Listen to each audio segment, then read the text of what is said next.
আবহাওয়া এবং জলবায়ুর মধ্যে পার্থক্য বোঝা আমাদের জন্য খুবই গুরুত্বপূর্ণ। আবহাওয়া হল একটি নির্দিষ্ট স্থানের বায়ুমণ্ডলের অবস্থা, যা খুব অল্প সময়ের জন্য পরিবর্তিত হয়। যেমন আজ সকালে রোদ ছিল, দুপুরে মেঘলা আকাশ, বিকেলে বৃষ্টি, আবার রাতে পরিষ্কার আকাশ।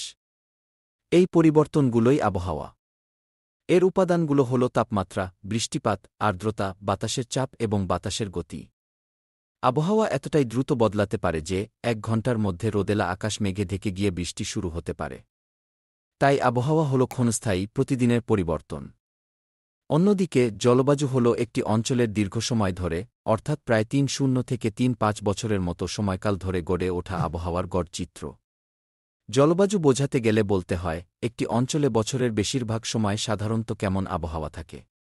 উদাহরণস্বরূপ, যদি বলি ভারতের জলবায়ু উষ্ণ ও আর্দ্রক্রান্তীয় মৌসুমী প্রকৃতির, তার মানে হল বছরের বেশিরভাগ সময় এখানে গরম আর বৃষ্টি থাকে। জলবায়ু সাধারণত খুব ধীরে পরিবর্তিত হয় এবং একটি অঞ্চলের স্থায়ী বৈশিষ্ট্য হিসেবে বিবেচিত হয়। আবহাওয়া এবং জলবায়ুর মধ্যে মূল পার্থক্য হল সময়কাল। আবহাওয়া স্বল্পমেয়াদী, যেখানে পরিবর্তন ঘটে দ্রুত, আর জলবায়ু দীর্ঘমেয়াদী, যা ধীরে ধীরে পরিবর্তিত হয়। আবহাওয়া আমরা প্রতিদিন বা ঘণ্টায় নিরীক্ষণ করি, কিন্তু জলবায়ু বিশ্লেষণ করতে বহু বছরের উপাত্তের প্রয়োজন হয়। উদাহরণস্বরূপ, আজ বৃষ্টি হবে বা আজ গরম, এগুলো আবহাওয়ার উদাহরণ। আর ভারতের জলবায়ু মৌসুমী বা মেরু অঞ্চলের জলবায়ু শীতল, এগুলো জলবায়ুর উদাহরণ।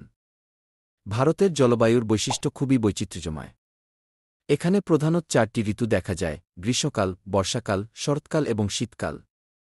গ্রীষ্মকাল মার্চ থেকে মে মাস পর্যন্ত থাকে, যখন প্রচণ্ড গরম থাকে। বর্ষাকাল জুন থেকে সেপ্টেম্বর মাস পর্যন্ত চলে, যখন দক্ষিণ পশ্চিম মৌসুমী বায়ুর প্রভাবে প্রচুর বৃষ্টিপাত হয়। শরৎকাল অক্টোবরে শুরু হয়, যখন আকাশ পরিষ্কার থাকে এবং তাপমাত্রা মনোরম হয়।